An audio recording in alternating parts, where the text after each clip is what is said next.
So a few weeks ago, we looked at every single ride at Disneyland Park and we discussed the biggest problem with each of them. And it seems like you guys really resonated that video, so we're going to take the same format and apply it to the roller coasters of Knott's Berry Farm. Just a reminder, this is supposed to be a fun video. We're going to look at all 10 roller coasters at this park and see what their biggest problem is. Obviously, some problems are going to be bigger than others. So let's look into it. Before we get started, please like this video. Please leave a comment down below. What is your biggest problem with any of these roller coasters? What is your biggest problem with your favorite roller coaster at Knott's Berry Farm? Please let me know down in those comments below. And of course, please subscribe to this YouTube channel. At the time of this recording, we are pushing for 10,000 subscribers, which is absolutely inconceivable. Thank you so much for everyone who has subscribed recently.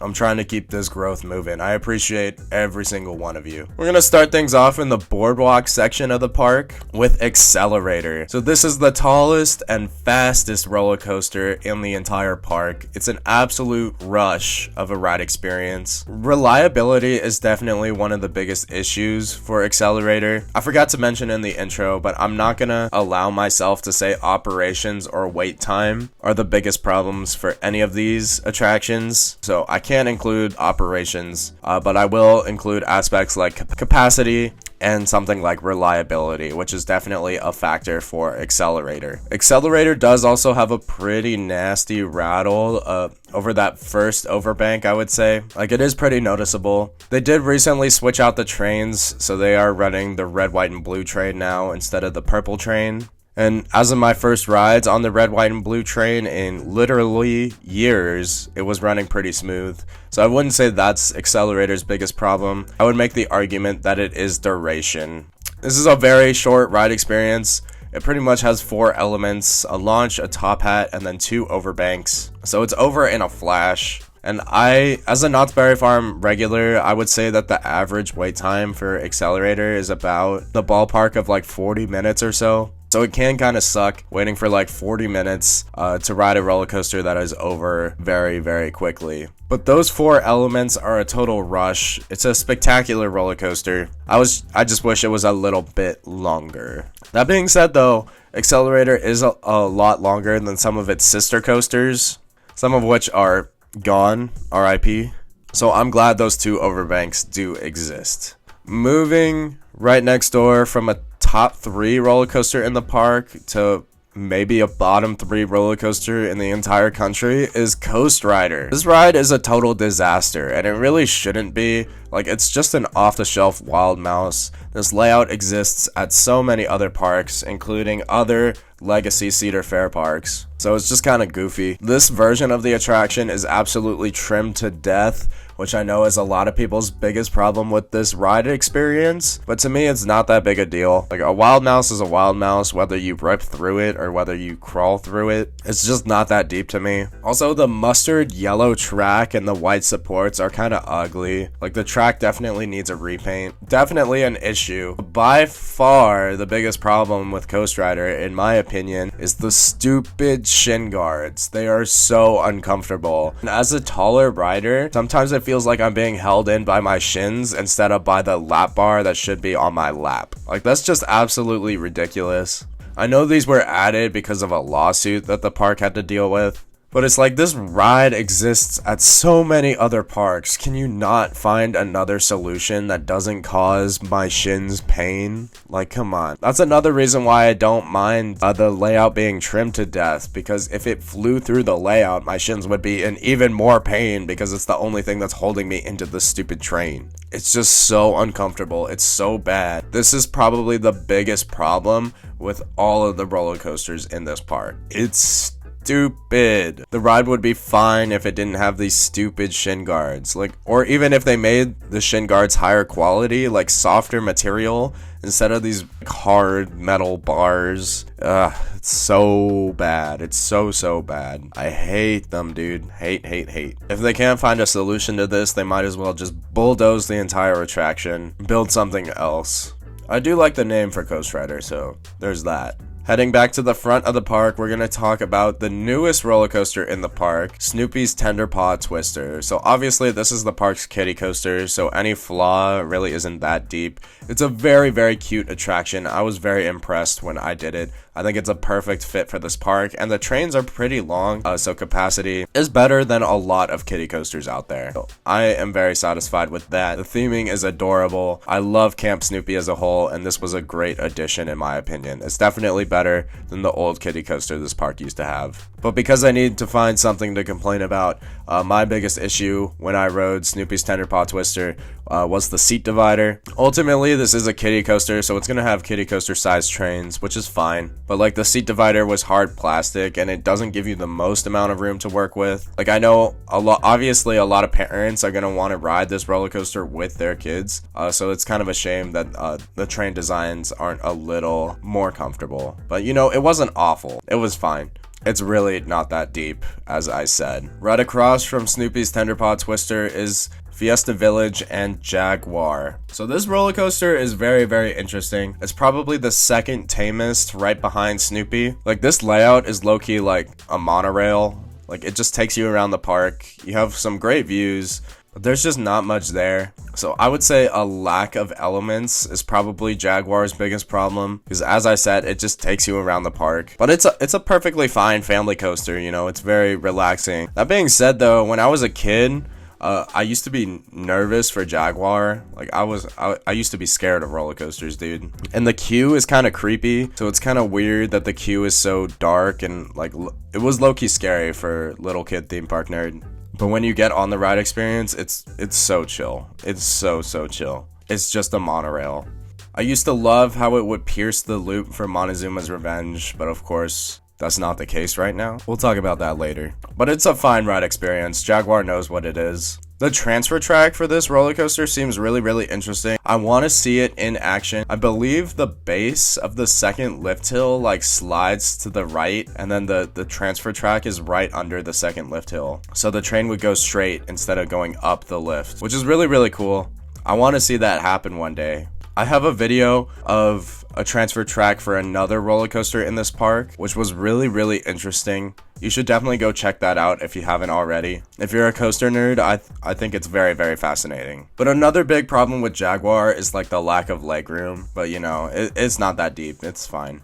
Going back to the boardwalk for the last roller coaster in that section, we're going to talk about Hangtime. So Hangtime is a very interesting attraction. I do have a review video up for this roller coaster in particular. There are a couple issues to discuss. That first valley in between the first drop and the first like twisted element is pretty shaky. Like it can be pretty gnarly. The restraints are going to come down on you further throughout the layout. And sometimes it has caused me pain in the past, but that's on a very irregular basis. I would say that's the exception, not the rule. So probably not the biggest issue. Duration is also kind of a problem on Hangtime. Like it's not the longest ride experience, and it can be a very, very long wait. Honestly, Hangtime probably gets the second longest wait in the park, right behind Ghostrider. But I would make the argument that the biggest problem of Hangtime is the jolt on the second inversion. The top of the corkscrew right here like totally snaps you to the side in like an aggressive and uncomfortable manner. It's kind of a pothole while you're upside down, which is so weird. I don't know if I've ever felt that on any other roller coaster. It's very, very bizarre. It definitely would be a bigger issue if this attraction had over-the-shoulder restraints instead of those lap bars, so I am grateful for that. So it is just a strange moment. Like other than that, this layout doesn't really have any other potholes or anything, so it's perfectly fine. It's a good attraction. I am a fan of Hangtime. Going back to Fiesta Village, we're gonna talk about Montezooma. So at the time of this recording, they're technically in the process of switching it over into Montezooma and the Forbidden Fortress, but I am of the opinion that it's never gonna open. I just put out a video like complaining about it for 10 minutes, and then as soon as the video went up, they started working on it again. But they just took down the scaffolding and they painted the supports, so that's very minor work. Like there's still no track on site. I am still very pessimistic about it. I don't think Forbidden Fortress is ever going to open, which absolutely sucks. So right now the biggest issue with Montezooma is that it's closed. And it doesn't seem like there's a stable plan to reopen it in any form, which is very, very depressing. But in terms of the classic Montezooma's Revenge ride experience, the biggest issue with that ride was the final brakes. Because you would slam to a stop, the final stop back in the station would low-key like punch people in the gut because you hit the brakes so hard.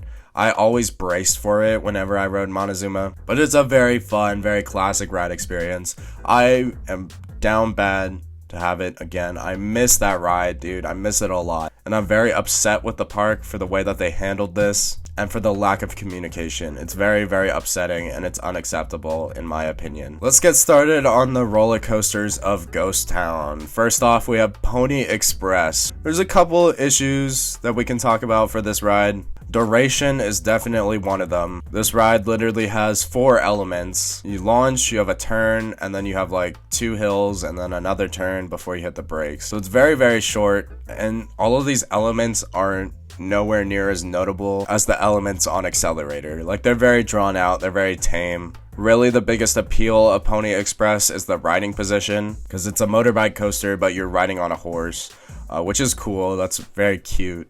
But duration is one of the biggest things that Pony Express gets criticized for. And I would agree, I think that's the biggest problem with the ride experience. Another issue I have is that recently this ride was repainted and it's kind of like brown and low-key ugly. Like, I'm not really a fan of color schemes that are all just one color. Like, it's a little too much, and when you consider that they painted it brown, like low-key one of the ugliest colors they could have picked, that is kind of a shame. Like, the old orange track that it used to have was much nicer, much more visually appealing in my opinion. This all brown color scheme is just not it. I also have to mention another one of the biggest complaints that Pony Express gets is like the crushing. Because you're restrained by your back, like there's going to be a backrest that comes up and holds you into the ride. When you hit the final brake run, sometimes it can squeeze down on you. And when that happens, it might lock in a lower position, which leaves you less room to work with and less room to like breathe. So I understand that criticism. The simple solution is just to push your back up against it when you hit the final brake run. And honestly, I don't think that this ride is uncomfortable. I think it's fine. Like, even when you do get crushed, like, it's alright. If they are running 2 trains and they're being slow, sometimes you can be on that final brake run for a while. But as of recent, I've seen this roller coaster run 1 train on a regular basis. So duration is the biggest problem. Moving over to another roller coaster that I have a full review video about, we're going to talk about Silver Bullet. In my opinion, the biggest problem with this layout is the first drop. It's not really a first drop, it's kind of a ramp. Like, it's barely steeper than a lift hill. Like, I understand why this roller coaster doesn't have like a traditional first drop. It's low-key a miracle that they fit this into the plot of land that it exists in. But such a shallow first drop for a major thrill ride in this park is kind of sad. So that's still the biggest issue, even though its existence is justified. Also, Silver Bullet does have a lack of whip. It's not an old school B&M invert, so it doesn't have the whip that some of those classic thrill rides do, which is kind of a shame because low-key that can be one of my favorite aspects of any B&M invert. But the corkscrews do have some solid snap. It's just nowhere near as whippy as some of the other B&M inverted corkscrews out there. Also, this ride does low-key have a rattle. It's not the smoothest B&M out there, but it's not awful or anything. I still have the opinion that the first drop is the biggest problem with this ride. Moving over to Ghostrider. This, in terms of a ride experience, this ride is very, very, very difficult to criticize. I don't even know what to say. Like, it's low-key perfect. Like, it's an incredible ride, start to finish. It's so long. It has like 2 very different halves tacked into one ride experience, and it's absolutely insane. Like, the first half is a lot more graceful and large scale, and the second half low-key tries to kill you, and it's within the structure of the first half. So it's just so cool. It kind of is a parking lot coaster, so setting is not great. But in terms of layout, I would make the argument that the biggest flaw with this ride is that the hill into the final helix has no airtime. Like, it's very drawn out, but low-key that's such a nitpick that it doesn't even matter. Ghostrider is an absolutely incredible ride experience. I have a video on my channel where I rode it 10 times in one day, which you should go check out if you haven't already. And I'm still planning to make a full in-depth review video of this attraction. Moving on to the 10th and final roller coaster that we're going to talk about in this video, it is Sierra Sidewinder. This roller coaster is pure fun.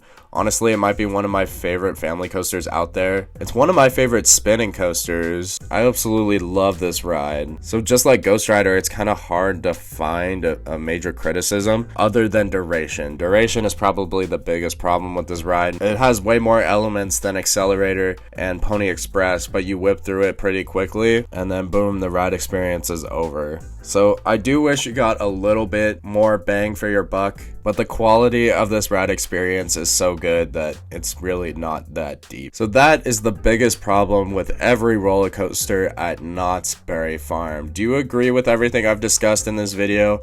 Is there a major problem with any of these rides that I missed? Please let me know down in the comments below. Please like this video, and of course, please subscribe to this YouTube channel. The race for 10K is on. I greatly appreciate all of you, and I will catch you later.